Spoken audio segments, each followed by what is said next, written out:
Welcome to The Explainer. I am so incredibly excited for this one because today we're essentially putting on our detective hats. We're going to take a magnifying glass to the raw financial data behind a true titan of the financial sector. I'm talking about Bank of New York Mellon, trading under the ticker symbol BK. And look, we aren't just going to glance at the stock price and call it a day. No way. We're going to completely decode their metrics, hunt for hidden clues in their cash flow, and ultimately figure out what the true intrinsic value of this company really is. Here is our game plan for the case today. First, the stock performance clues. Then, profitability and growth engines. Third, the dividend rewards. Fourth, a valuation multiples deep dive. And finally, our fair value verdict. Let's get right into it. Starting off with Section 1, the stock performance clues. Just to anchor us and give you a sense of scale, Bank of New York Mellon commands a massive market capitalization of nearly $93 billion, with a recent closing price around $135. So we're not dealing with some volatile fly-by-night microcap here. This is a highly established foundational institution. But hey, established definitely does not mean boring. Just look at the momentum BK has built up. Year to date, they're already up over 17%. Over the trailing 12 months, you're looking at a nearly 54% total return. But I really want you to zero in on that 3-year timeline. A 258% total return, boasting an annualized growth rate of nearly 52% over the last 3 years. This stock has been an absolute beast of a long-term compounder. Moving on to Section 2, profitability and growth engines. Let's look under the hood. Okay, here is the central mystery of our detective story today. On one hand, net income over the last 3 years has grown beautifully at an annualized rate of almost 31%. But on the exact same timeline, free cash flow has plummeted by a staggering 50.6% annualized. You heard that right. Profits are absolutely surging, but the actual cash, it's vanishing. Which leads us to, honestly, the most important question you can ask when evaluating this company. Why on earth is cash flow dropping while profits are rising? As financial detectives, we literally cannot just shrug this off. A negative 50% free cash flow growth rate is a flashing neon sign. It usually points to a company reinvesting heavily, maybe extending more credit, or dealing with some accounting mismatches between recognized revenue and the actual cash hitting the bank. Keep this cash flow mystery top of mind as we keep going. Now, before we hit the panic button about the cash situation, the rest of the engine is actually remarkably healthy. They're boasting a solid net profit margin of 12.48% and a very attractive return on equity of 12.77%. Their debt-to-equity ratio sits at a highly manageable 1.19, and revenue has been compounding at over 20% annually for 3 straight years.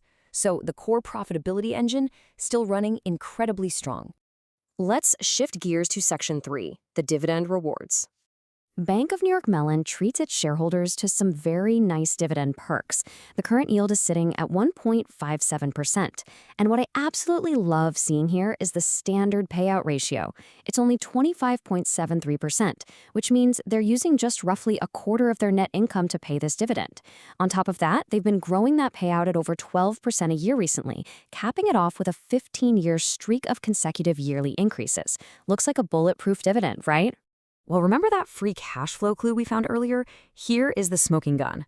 While the dividend payout ratio based on earnings is only 25%, the free cash flow payout ratio is currently sitting at exactly 100.01%. Because the free cash flow has dropped so drastically, the dividend is now eating up essentially every single penny of the actual cash they generate.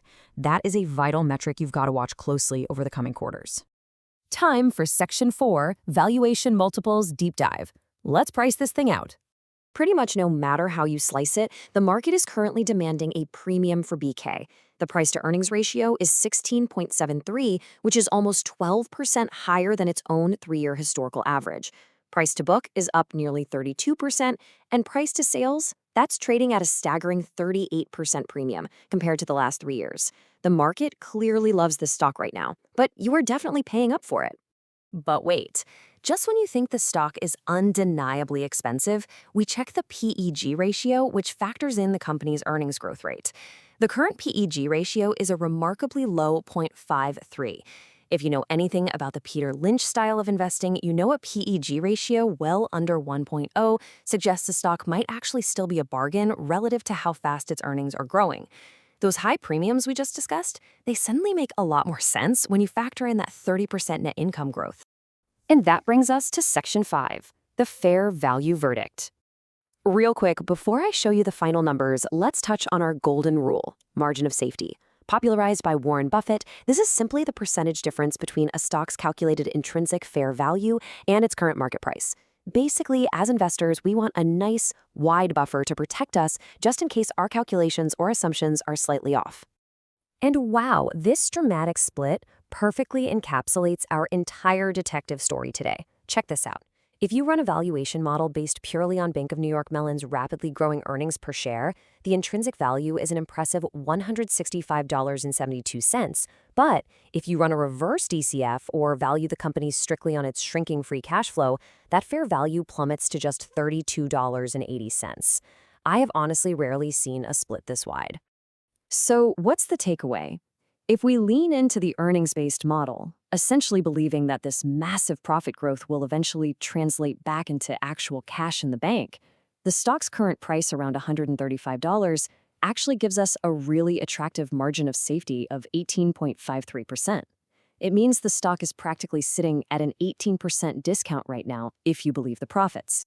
Which leaves us with our final thought for the day.